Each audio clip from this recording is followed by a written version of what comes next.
Good evening, friends. Welcome to the India Power Talk. As you know, India Power Talk is an initiative wherein we invite international thought leaders and domain experts to create an easily accessible digital reservoir of their insights, experiences, and strategies on the economy. This is meant to benefit not just Indian entrepreneurs and policymakers, but also international businesses, investors, and strategic partners who have invested in or intend to invest in India. We have been inviting entrepreneurs, economists, professors, investment bankers, inventors, scientists, lawyers, chartered accountants, and other senior professionals with experience in diverse sectors who could contribute on the subject. Before 1990, the country that was about 1% of global manufacturing value added today accounts for nearly 30%. A majority of global brands carry the Made in China labels and stamp. There are multiple reasons and enough statistics available that explains why China is the world's factory. China is unquestionably a manufacturing powerhouse. The two most debated questions the COVID-19 pandemic has raised are: who will win the race for making the successful vaccine, and which country will be the next manufacturing hub? For today's discussion, I'm going to focus on what made China the global manufacturing hub and what needs to be done by India to reach a competitive level in manufacturing. Most importantly, should India compete or collaborate? And to talk on this, we have today someone who has lived and taught in China for 13 long years. Let me welcome highly experienced and most distinguished Professor S. Ramakrishnan Velamuri from the China-Europe International Business School, CEIBS. You have spent 13 long years in China. May I request you to share China that you saw and experienced? I have been an expat now for about 37 years in total. And I've lived for about close to 25 years in Western Europe, about 4 years in the US where I did my PhD. And as you mentioned, the last 13 years in China. China and Shanghai in particular. Shanghai is, probably one of the most modern cities in China. It combines the infrastructure of a developed country, and it offers some conveniences that are only available in an emerging economy. I have been very lucky to work for a very successful business school. We completed 25 years in 2019, and it's very rare for any academic institution to be ranked number 5 in the world after just 25 years. So to answer your question, the 13 years that we've had in China have been really wonderful. Great. Do you have Indian students there? Yes. So in our full-time MBA program, we admit between 10 and 15 Indian students. Because we are so highly ranked, I think we attract a large number of applications from India. And we get applications from the top institutions. Now let's get to business straight. Forget the commentaries, statistics, data, and all technical explanations. Could you tell us your insights on China? What made them to rise so fast? The true ground reality. I mean, the truth of the matter. The truth of the matter, I think, is very well known and simple. I think they started a program in the 80s, what's broadly referred to as the reform and opening up. But would you attribute the success only to the infrastructure and the low-cost labor there? China, in my view, had 4 important advantages with respect to India. Okay, The first was that they had a more educated workforce. The second big advantage that China had was that they had a healthier population. I see. The third advantage was that they were a more equal population in terms of gender equality. And the fourth advantage they had with respect to India, I think, is that China has very low levels of social stratification. In China, there is a belief amongst the people that if you educate yourself and if you work hard, you can progress upwards on the socioeconomic ladder. Could you, slightly elaborate on the education policy over there or education system over there as compared to India? So basically, in China, even during Chairman Mao's time, right, he unified the country in terms of a single language, which is Mandarin Chinese. So everybody in China speaks Mandarin Chinese, although there are many, many local dialects. Everybody speaks Mandarin Chinese. And he made sure that everybody could read and write. And in China, in order to be considered literate, you need to be able to read about 1,500 Chinese characters. I see. Okay, so the standard for being considered literate in China is actually quite high. They place a very great importance on education. So their school education system is very, very rigorous. They have made huge investments in upgrading their universities, the public universities. People have not spoken too much about the technological development of China. The speed of adoption in technologies in China has caught the world by surprise. From superpowers like Alibaba and Tencent to artificial intelligence and the development of 5G technology, it seems China is becoming known as the innovation powerhouse now.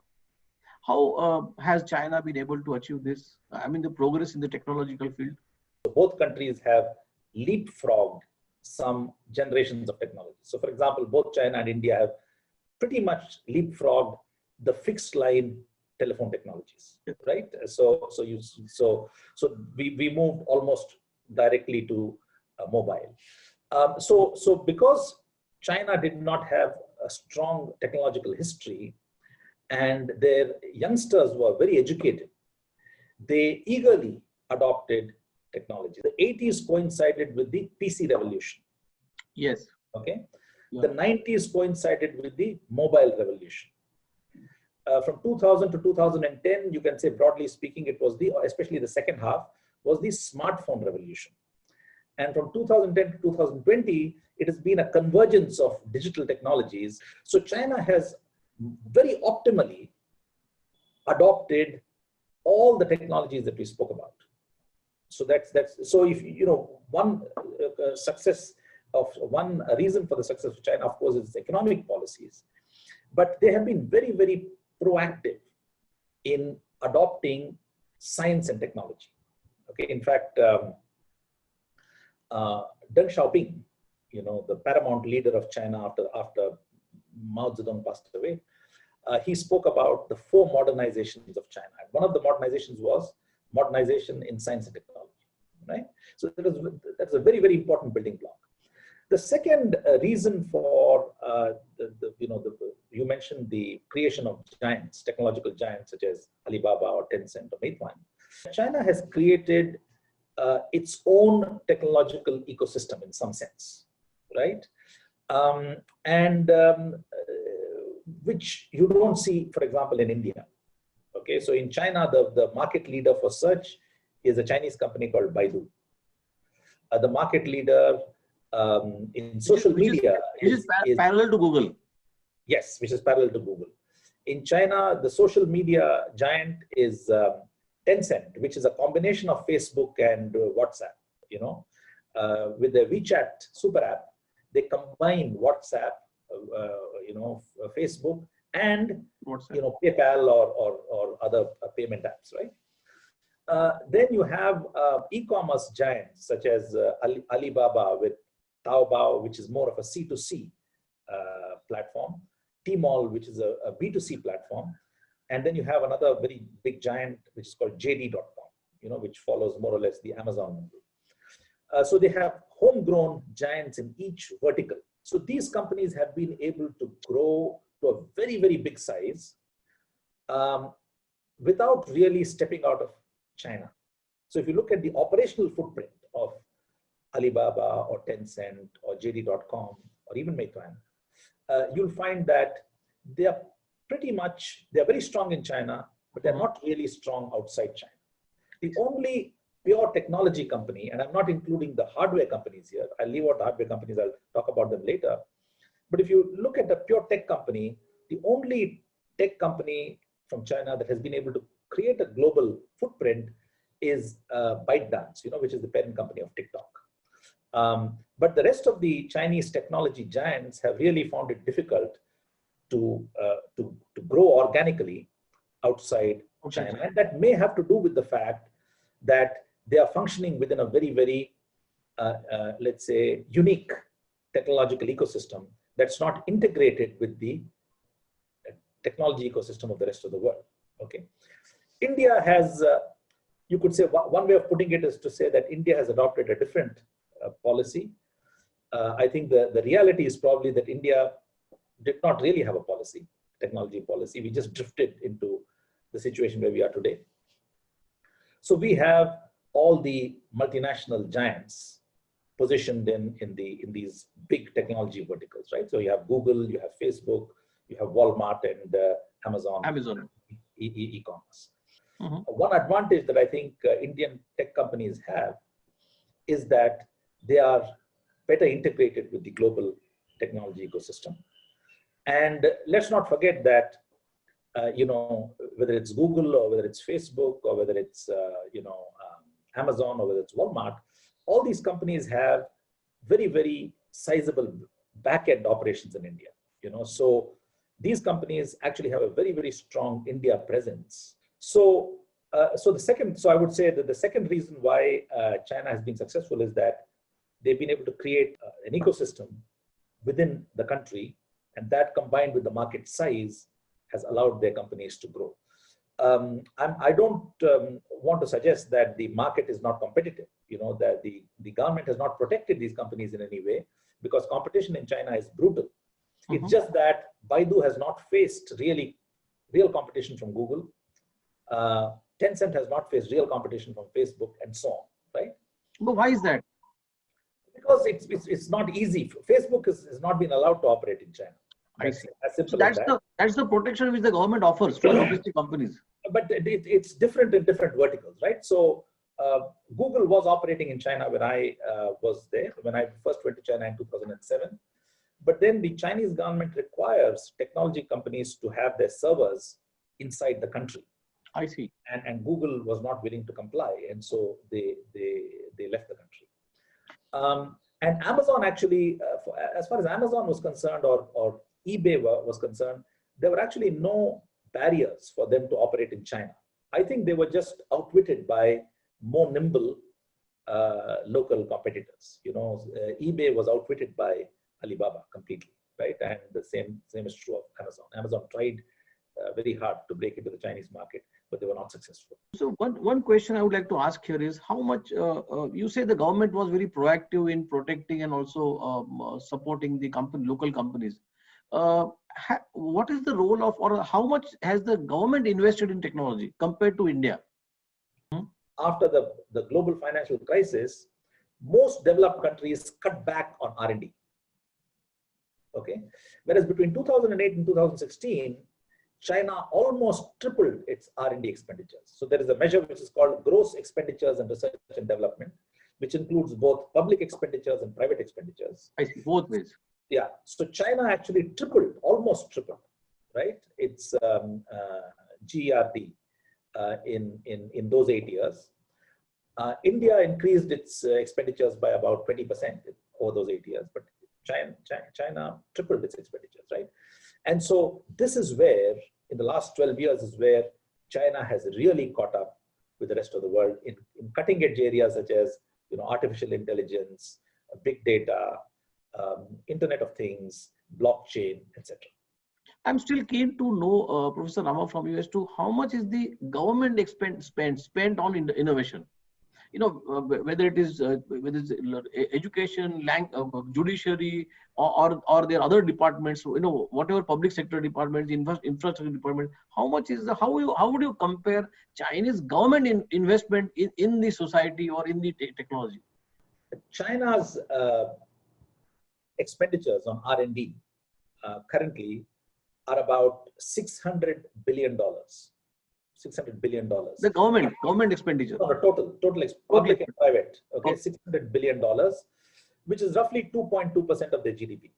I see. Okay, $600 billion is adjusted for PPP, purchasing power parity.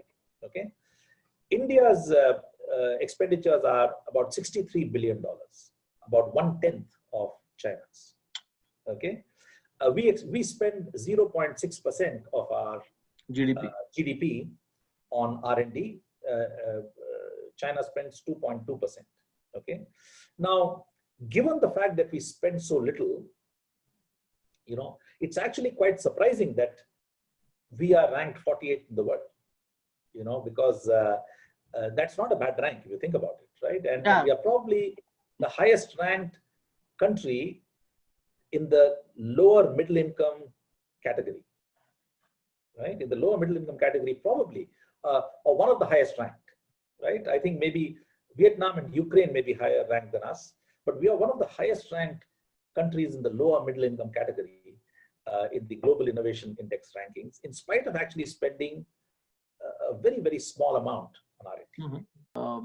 Professor Rama, why do you think India's manufacturing output is so small relative, to the size of the Indian economy, Right. and in compared to the service sector that India offers?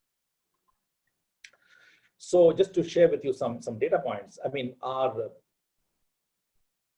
population is about 18% of the global population, 1/8. Our GDP is about 7.75% of the global GDP. Our manufacturing output is about 3% of the global manufacturing output. So really, our manufacturing sector is very small relative to the size of the economy. I think there are multiple reasons for this. I think one reason is that at a very basic level, it's still very hard to do business in India. I have to give credit to the recent governments for having improved India's ranking in the ease of doing business of the World Bank. But on the ground, it's still not easy to do business in India, especially in the manufacturing sector. Okay, and I think the central government, I think, is generally very progressive when it comes to the manufacturing sector and the policies. But ultimately, it is the state governments that actually step in and interact with manufacturing industries on a regular basis. And I hear still, unfortunately, from many parts of the country, complaints about harassment, extortion, and so on and so forth. And just the complexity of the laws is still very great. One of the biggest problems in India continues to be land acquisition. I think availability of land is still not a smooth process, in spite of the good intentions of both the central government and the state government. It's not a smooth process yet. Power availability has been a problem, although it's been improving in the last few years. Our labor can be much more difficult to manage, than, for example, the labor in China. Large part of Indian economy comprises of SME, MSMEs, and the startups of the world. We have the largest pool, I guess.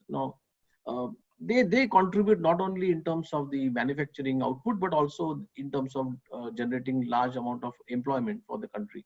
What would your advice be to them? Or how would you compare the SME of China versus the SMEs of India?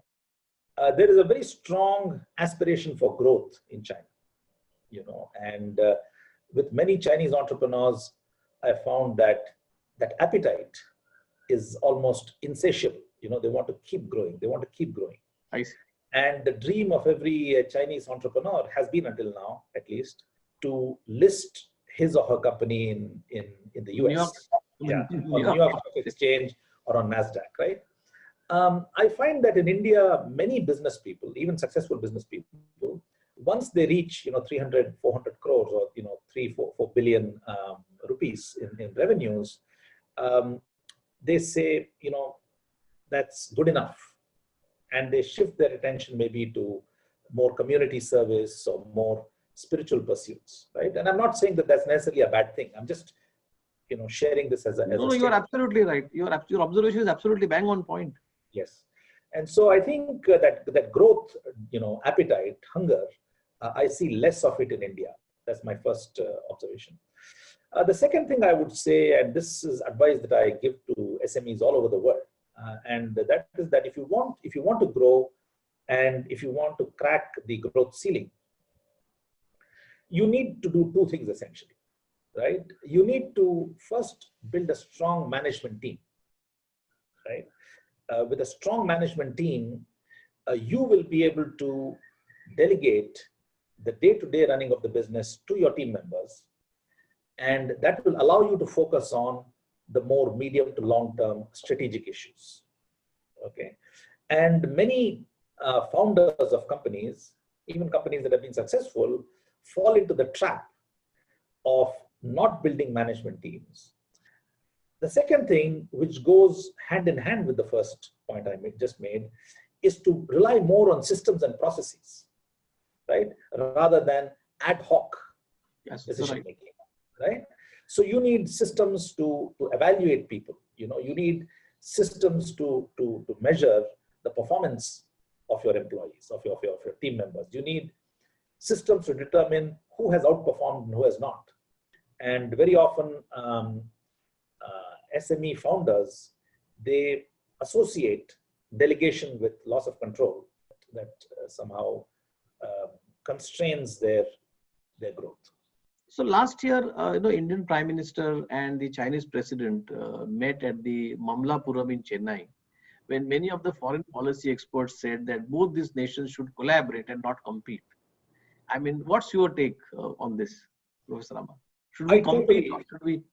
I totally agree that we should collaborate, right? I think both countries are very fortunate to be neighbors. You know, when you have two neighbors that are so large, of course, China currently is about 5 times as big as India in terms of nominal GDP, about 2.5 times the size of India in terms of PPP, adjusted GDP.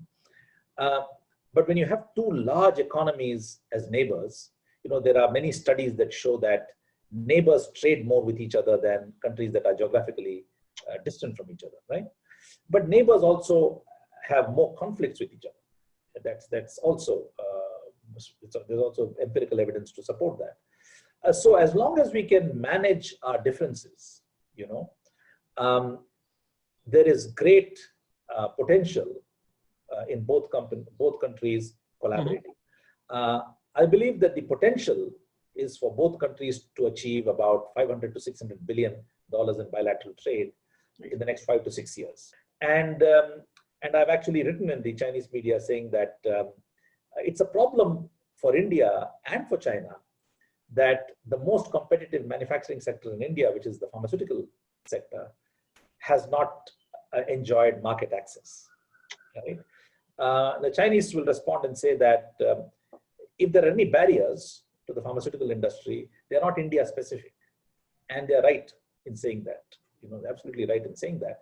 But I think the Chinese side should probably work a little harder to make it possible for India to sell its pharmaceutical products in China, which will be very good for the bilateral trade of both countries, and also very good for the Chinese citizens who are craving for affordable medicines.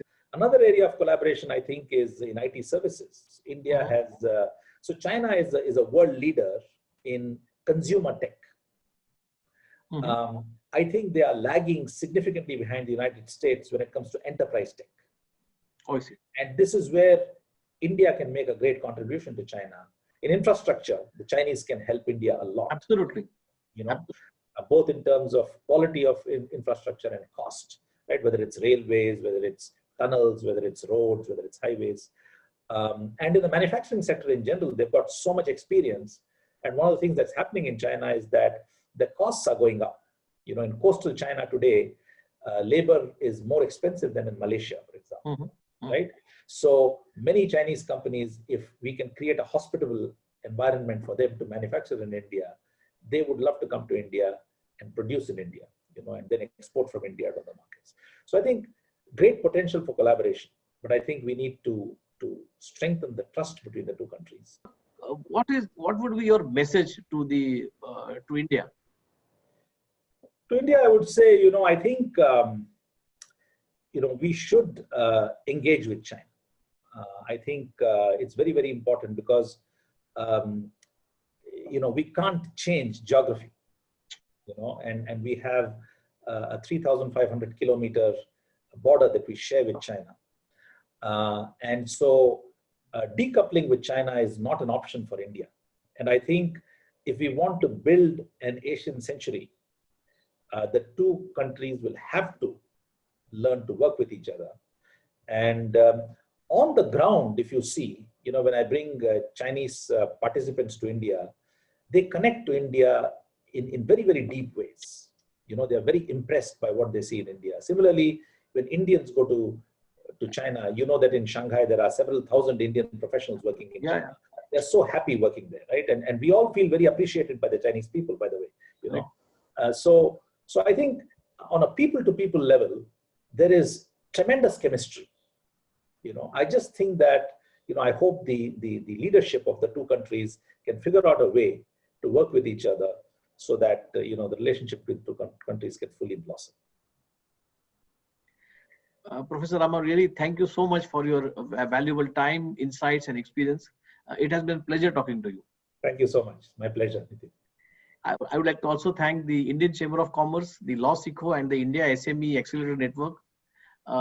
Let me conclude with my vote of thanks with the humble prayer to the Almighty to bestow mankind with the right spirit to fight the coronavirus and also help restore peace, prosperity, and bliss. Thank you, Professor Rama, once again. Thank you so much.